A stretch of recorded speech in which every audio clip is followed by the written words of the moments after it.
సరే first do does ఉంది కదా, ఇవి రెండు ఎప్పుడు యూస్ చేస్తామంటే మనం రోజు కొన్ని పనులు చేస్తాం. లైక్ పొద్దున్నే నిద్ర లేవడం, ఎక్సర్సైజ్ చేయడం, కాఫీ తాగడం, న్యూస్ పేపర్ చదవడం. న్యూస్ పేపర్ ఎక్సర్సైజ్ కాకపోయినా అట్లీస్ట్ వాట్సాప్ చూస్తాం కదా, అందరికి మెసేజ్లు చేస్తాం కదా, వాకింగ్కి వెళ్తాం రైట్, బయటకు వెళ్తాం, తింటూ ఉంటాం, ఫ్రెండ్స్ ని కలుస్తాం. ఇవన్నీ మనం రోజు చేసే పనులు. వీటి గురించి క్వశ్చన్ అడగాలి అంటే మనం ఏదో డూ ఆర్ డస్ యూస్ చేసి క్వశ్చన్ అడుగుతాం. లైక్ మీరు కాఫీ తాగుతారా అని నేను అడగాలంటే do you drink coffee or do you have coffee అని అడుగుతాం.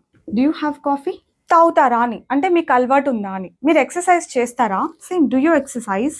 మీరు ఎక్సర్సైజ్ చేస్తారా, అలా. మీరు వంట చేస్తారా, డూ యూ కుక్. మీరు పొద్దున్నే నిద్రలేస్తారా, డూ యూ వేకప్. మనకు హెల్పింగ్ వర్బ్ ప్రనౌన్ కాంబినేషన్ చాలా ఇంపార్టెంట్ అనమాట. Do you, do they.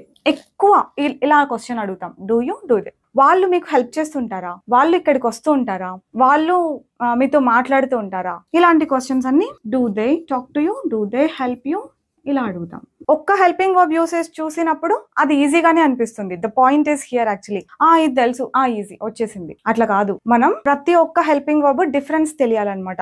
యాక్చువల్గా తెలుగు బాగా రావాలి, ఇవి అర్థం కావాలంటే అని చెప్తూ ఉంటాం. తెలుగు రాకేముంది, తెలుగు రోజు మాట్లాడుతున్నాం కదా అని అనుకుంటారు, కానీ తెలుగు మాట్లాడడం వచ్చు, అనలైజ్ చేయడం రాలేదు. అంటే కలిసారా, కలుస్తారా, రేపో ఎల్లుండో కలుస్తారా, ఇప్పుడు కలవడానికి వెళ్తున్నారా, ఇట్లా 4 రకాలు సెంటెన్సెస్ ఉంటాయి. వీటి మధ్య డిఫరెన్స్ మనం తెలుగులో అర్థం చేసుకోగలిగితే తర్వాత ఇంగ్లీష్ లో ఈ హెల్పింగ్ వర్బ్స్ వాడాలి అని మీకు తెలుస్తుంది.